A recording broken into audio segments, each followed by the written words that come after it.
All right, guys, welcome to another podcast and my review, as promised, of the Baby Boks 2019. So, as I mentioned and showed, this year's Baby Boks were never going to be the strongest group that we had.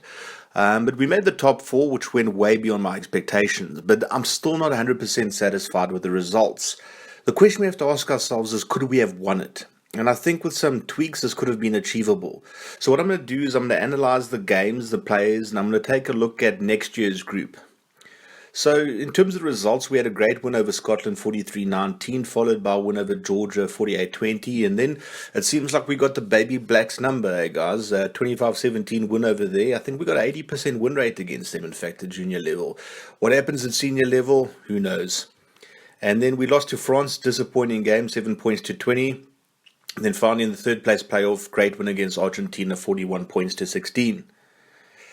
So where did it go right? So firstly, I think we played to our strengths. And the fundamental strength of South African rugby has always been big forwards and speedy backs. When we got that combination, we got it down well. Things go very well for us. The defense was excellent. We employed a rush defense tactic a lot of the time. It was very effective, although the French saw that coming. I think our offloading was fantastic, and I think, again, traditionally South African, we were very aggressive, but what I liked about it was controlled aggression. And I've just got to give a shout out to Pepsi Buthelezi. I mean, you could see the troops are following him. You know, I think he was a great captain. He showed a lot of great leadership during this tournament. So I'm very happy with Pepsi, and I think he's got a great future in the game going forward. So where did it go wrong? Well, you know, the biggest headache was at fly-off. I mean, we miss Christopher Schroeder like nobody's business. I think Christopher Schroeder could have shown up Louis Carbonell at fly-off. That's how much I rate Schroeder. But the problem is that one of the subscribers informed me that he chose his studies over rugby. And, you know, you can't criticize a kid for that. He's got to look after his future. Apparently he's studying to be an actuary or something. Quite a tough degree, so yeah, he chose to focus on the studies rather than the rugby, so massive respect for him, but I think he could have been the difference between us losing in the semis and winning that game. There's also the inability to convert chances, especially in that semi-final against France, and we didn't play to the conditions. Why did we tour the Northern Hemisphere in the first place if we weren't preparing for all sorts of conditions? We didn't play it. We didn't switch our game up. The French played to the conditions, and that's how they beat us. And I think it's particularly in that game we were pretty predictable. And of course, there were selection mistakes. There's no denying that. So what would I have done differently in terms of the 2019 squad? Well, firstly, I would have probably gotten rid of Dube and Keegan Glade and replaced them with Herman Achenbach and Dewald Donald. Great props from last year. Damien Fenter I probably would have left at home, and I would have put an under-19 in JJ Kotze over there to prepare him for next year's tournaments.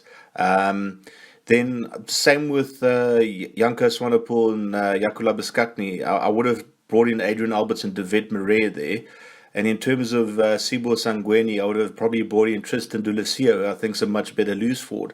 So I would have had 10 out of the 18 players in the forwards be under 19 players instead of under 20 players. And in terms of the backs, the only differences I probably would have made is I probably would have brought in Darren Hendricks instead of Caleb Dingaan. David Creel, there's nothing wrong with him as a player. I really would like to have seen Wycliffe Latour get developed a bit quicker, preparing for next year's tournament. And the same goes for David Kutz. I don't think he's a terrible rugby player, but I don't think he's got the potential to be a game changer. Whereas I think Jean Mostert is that type of player. I really, really rate Mostert. I think he was a standout fly-half last year, and I think he could have added another dimension to the game. And look, it would have been hell of an exciting to have him and Hendricks as the scrum half, fly half combination, because they would have been playing at under 19 and under 20 level together. So my backs would have had 5 out of 12 in terms of under 19 players versus under 20 players. So in terms of my 2020 squad, this is obviously ideal. It's not going to happen because of the quota system, but this is what I'll do. So I'll probably have Achenbach, Donald, Medletsche, Hanru Jacobs, and Robbie Rogers in as my props. Robbie Rogers in under 19. And then I would have had JJ Kotze and Jacques Huissen in as my hookers. Jacques Huissen being the under 19, the backup for the next year's tournament. Then Ngube, Alberts, Emil van Heerden, Dylan Delu, and I would have put Sangweni in as a lock. That's where I believe he played last year anyway. Delu would have been the under 19 within that group. And then my loose forwards would be David Murray, Keke Morabe, George Cronier, Jared Taylor, Silimpolo Egumede, and Tristan Dulacia, with Cronier and Taylor being my under 19 players to gain experience for the next year's tournament. Jared Taylor is born for rugby. It was like this oak was him and Jochwis and both. It's like they were designed in a lab that created rugby players. I mean, these oaks are amazing. They've got Springbok written all over them. It's not if they'll become Springboks, it's when they'll become Springboks. Unless the French come knocking, of course. Then they're going to be Roosters. Or is it Cocks? I'm not sure. Anyway, moving on to the backs. Jaden Hendricks will be back next year. His backup would be Jurich Claessens. Who'd be my under 19 to develop for the year after. Jean Mostert and Kate Volhitter would be my fly-halves, but you'd see Kate Volhitter would be more of a utility back. Then I'd have Brendan Fenter, David Killerman, Zwillen Darber, and Tyler Boks as my centres, with Tyler Boks under 19. And then in terms of my back three, I'd have Darren Hendricks, Trevino Jacobs, Wycliffe Latour, and Xavier Farmer being my under 19 rep within the under 20 squad. So that's what my squad would essentially look like. And you could see like next year's group is stronger than this year's group, in my opinion, because you look at the forwards, I've got a third of them being under 19, and I've basically got the same ratio with my backs. And I think that's a good ratio, because you need a group to go forward to the next year that's got some experience that can lead the next generation of under 19s through. But obviously, in some cases, you might just have a lot more under 19s, like I think there should have been this year, because I do believe this year's under 19s are a lot stronger than this year's under 20s. And just the way Murphy's Law works, I mean, imagine next year South Africa finished 8th or 9th. I'm going to look like an idiot. But on paper, this squad would be like a dream squad. And in terms of my team, this team, if this was the team that started next year, we'd win the tournament, 100%. So I'd have Volhitter at fullback instead of fly-half. Same as what they did at Porus when Mostert was fly-half and Volhitter was fullback. I'd have Volhitter as my fullback. I know what you guys are going to say, he's playing in France, etc. Who cares? You know, you got under 21s playing in, or under 20s or under 19s or whatever playing in Europe, and they can still represent their nation in soccer. We should be doing the same thing in rugby. So I'd have Volhitter as my fullback. He'd be the kick, obviously. I'd move Darren Hendricks. I know he's been playing fullback in the past, but he'd be on the wing along with Flatour, who's a centre. But I think those two would be devastating on the wings. With their step in and their pace, devastating. Then I'd have Fenter and Killerman as my centres. That would be a dream centre combination. Mostert and Hendricks would just open up gaps like nobody's business as a halfback combination. Then my loose forwards, I'd actually have Jared Taylor playing at 8th man. Geez, imagine him breaking off the scrum, feeding to Hendricks, who feeds to Mostert.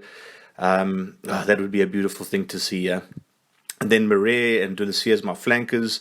Emil van Heerden was at this year's tournament. He would lock with Adrian Alberts, who would be my captain. And that front row, my God, that front row would tear things up. Can you imagine Achenbach, Kotze, and Hanru Jacobs as a front row? They would destroy every single front row at that tournament, 100%. And then you look at my reserves. I mean, you got Huis and you got Robbie Rogers, Dieva Donald, Ngube is a great player, George Cronier, fantastic Lucy. And he can cover lock as well. Then Claessens at fullback, and then you got Zwillen Darber as a centre backup, and Xavier Farmer as a back three backup.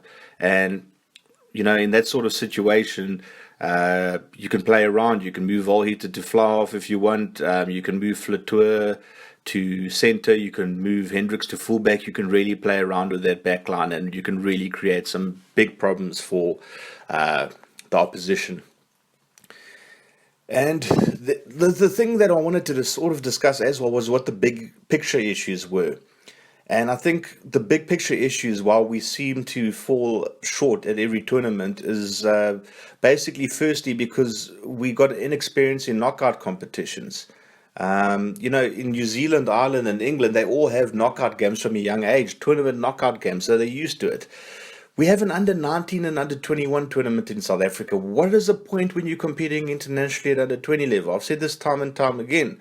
So where's the talent ladder? I mean, in my opinion, you should have an under 20 tournament and then you should be playing Currie Cup or Club Rugby or whatever afterwards, whatever level you're at. But there's zero point in having an under 19 tournament and under 21 tournament. There's no reason for it, in my opinion.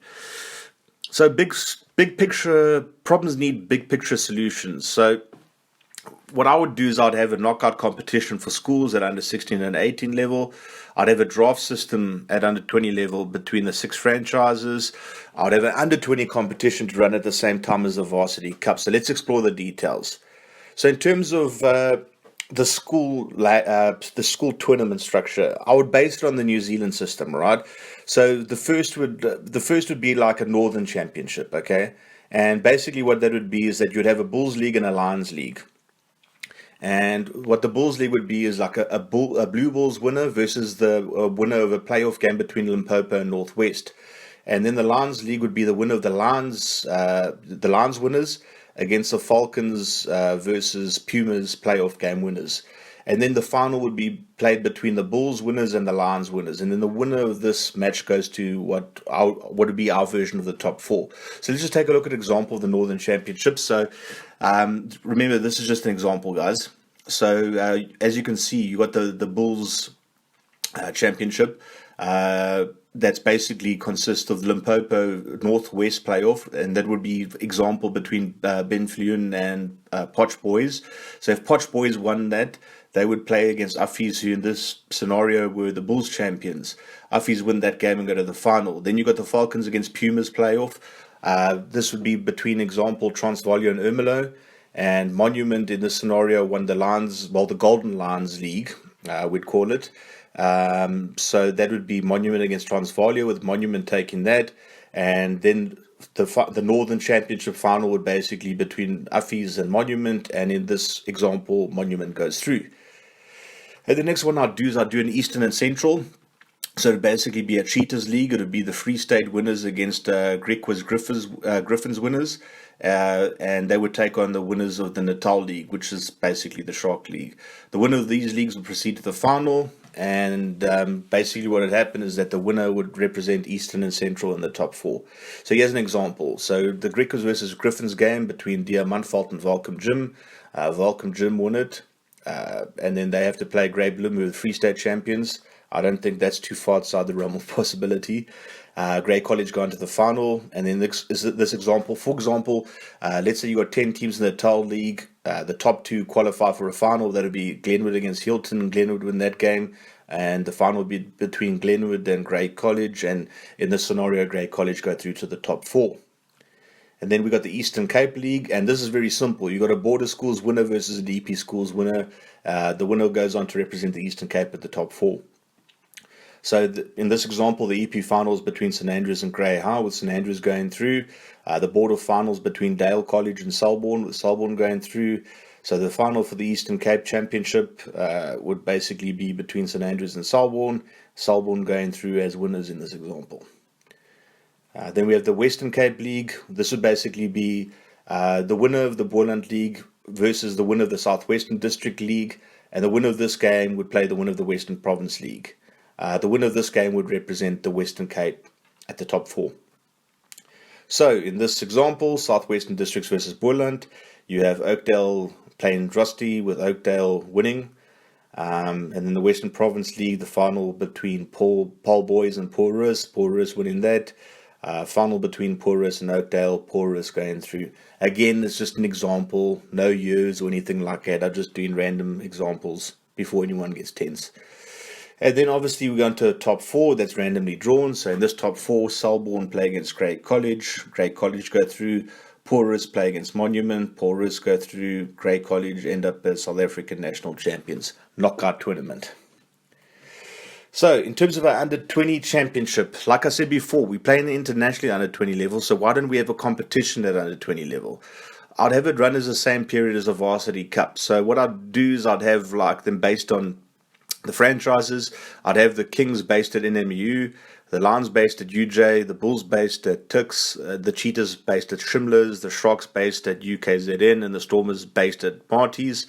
And I'd basically have them based at the Varsity Cup base, and I'll scrap the Young Guns tournament, instead make a under 20 competition, curtain raiser to the main Varsity Cup events.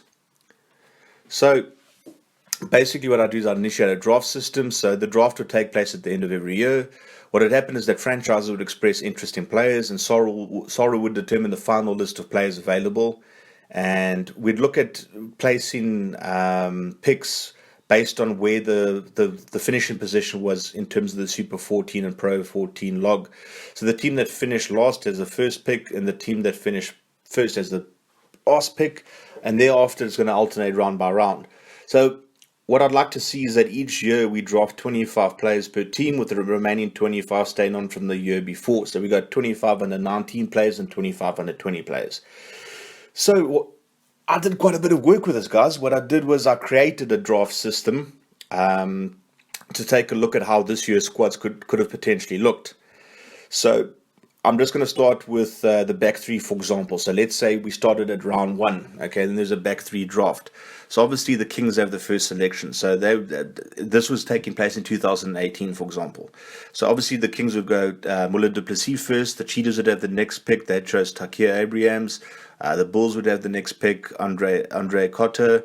Stormers picked Janko van Hannigan. Sharks, Younger Lau. And the Lions, Kennedy and Peku. And then the round two, the Lions would have the first pick, and on it goes. So I'm not going to go through every single one with you. If you want, I'll leave them up for a couple of seconds each.